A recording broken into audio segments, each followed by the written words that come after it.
Yeah, I didn't have a business.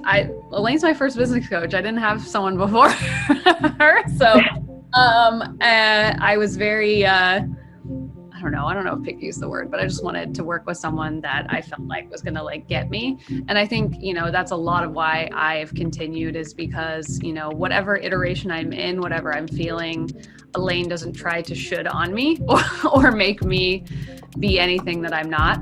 And that, being in a lot of organizations that tried to change me, or people around me that did, like, it was that I really needed. So I recognized that that's what I really needed to keep going and building a business that I wanted instead of like what everyone else wanted. So one, not having to like start over and have to like make that clear to someone else. I just like did not want to put in that labor when it was like, Elaine already knows what I want, my vision, like she gets me and lets me be who I am and figure it out on my timeline.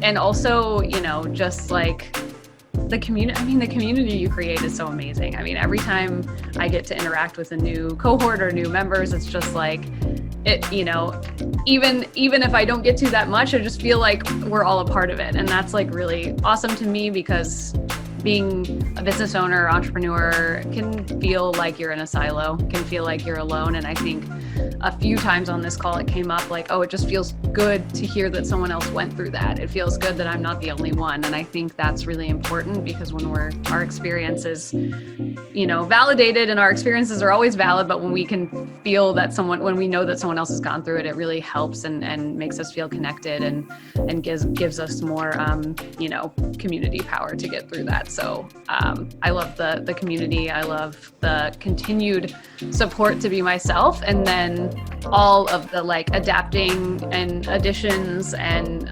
evolving of the mastermind, and everything that you adapt to what we need, what makes sense in the moment, even during like COVID and even now and before. Like this, every iteration has looked different and better of the mastermind and now the inner circle. So Elaine's never stopped, and that's really important to me, that a coach isn't just resting on their laurels and taking my money and just automating things.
I feel like Monica said everything. Just to kind of add to that is that investment is important. Whether you invest like in your people, in your support team, it's an investment is like constantly what you want to really cultivate the right people for. And Elaine will tell you, I didn't do it for a while, but when I stopped investing, what I realized is that I was trying to look for another coach. And then I was like, dude, these coaches are on rinse and repeat. They do the same thing. They're not really, there was no sense of human mysticness to it, where I just felt okay, cool. They just got my money. I'm another cow or whatever animal or non-animal you want to use as that reference. And it was nice to know that Elaine was, willing to even bring me back in, because at the end of the day, I knew where I needed to invest. And obviously you guys can see I've not only worked with Elaine, I'm your guys' accountability coach. She's hired me, but we're constantly working to continue to make things move in my business. And as much as I've told Elaine when I first started with her that I wanted to be just like her, she also encouraged me to just be just like myself. And now I have my own thing. I wanted to be a coach, and then I realized I don't want to be a coach. That is definitely not my move. And she supported me through that entire process, just like she supports you guys. So, that's my little drop.